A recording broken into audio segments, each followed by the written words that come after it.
બ્રિજમાં આગળ વાત કરીએ તો લાંબા સમયથી નહીં યોજાયેલી ગ્રામ પંચાયતની ચૂંટણી યોજવા માટે હવે રાજ્ય સરકાર રાજ્ય ચૂંટણી પંચ સજ્જ થઈ ગઈ છે। ટૂંક સમયમાં હવે ગ્રામ પંચાયતની ચૂંટણીનો કાર્યક્રમ જાહેર કરવા માટે ચૂંટણી પંચની કવાયત હાથ ધરી છે। એકંદર 8000 કરતાં વધુ ગ્રામ પંચાયતોમાં મુદ્દત પૂર્ણ થવાના 3 વર્ષ પછી પણ ચૂંટણી યોજાઈ નથી। રાજ્ય ચૂંટણી પંચ આ અંગે જિલ્લા કલેક્ટર સાથે કરી શકે છે સમીક્ષા।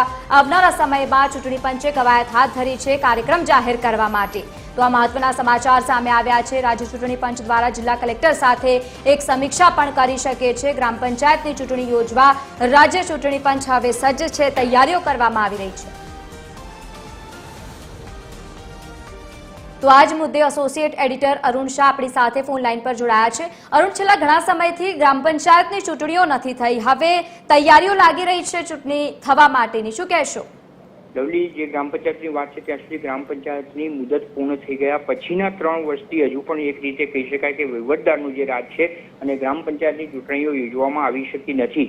પરંતુ હાલના તબક્કે જે સમાચાર પ્રાપ્ત થયા છે એટલું જ નહીં, પરંતુ રાજ્ય ચૂંટણી પંચ દ્વારા જે તૈયારીઓ હાથ ધરાઈ છે, કવાયત હાથ ધરાઈ છે, તેના સંદર્ભમાં મહત્વપૂર્ણ માહિતી પ્રાપ્ત થઈ છે કે આગામી સમયમાં રાજ્ય જે ગ્રામ પંચાયતો છે તેની ચૂંટણી યોજાય એવી પૂરી શક્યતા છે। ટૂંક જ સમયમાં આ સંદર્ભે રાજ્ય ચૂંટણી પંચ દ્વારા સત્તાવાર રીતે કાર્યક્રમ પણ જાહેર કરવામાં આવે એવી સંભાવના પ્રવર્તે છે।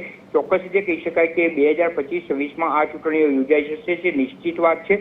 સૌથી મહત્વપૂર્ણ રીતે કહી શકાય કે રાજ્યમાં જે સમગ્ર રીતે ગ્રામ પંચાયતની જે ચૂંટણી છે 8000 કરતાં વધુ અને 60000 કરતાં વધુ બેઠકો જે ખાલી છે તેના સંદર્ભમાં આ ચૂંટણી મહત્વની પુરવાર થઈ શકે તેમ છે। એટલે આગામી સમયમાં જે તે વહીવટદારના બદલે હવે પછી સરપંચ પદ પોતે પ્રાપ્ત કરી શકે તે પ્રમાણેના સંજોગો સર્જાય અને ટૂંક જ સમયમાં આ સંદર્ભેનો સત્તાવાર રીતે કાર્યક્રમ જાહેર થાય। એટલું જ નહીં, પરંતુ આજે જ્યારે બુધવાર છે ને ટૂંક જ સમયમાં આ સંદર્ભે સરકાર પણ પોતે નિર્ણય લઈ લે અને તેના સંદર્ભમાં ચૂંટણી પણ તેની સત્તાવાર જાહેરાત કરે એવી પૂરી સંભાવના પ્રવર્તે છે। લવલી, બિલકુલ અરુણ, આભાર સમગ્ર માહિતી સાથે જોડાવા બદલ। તો રાજ્ય ચૂંટણી પંચ તૈયારી કરવામાં સજ્જ છે, હવે આવનારા સમયમાં યોજાઈ શકે છે ચૂંટણી, તેને લઈને માહિતી સામે આવી।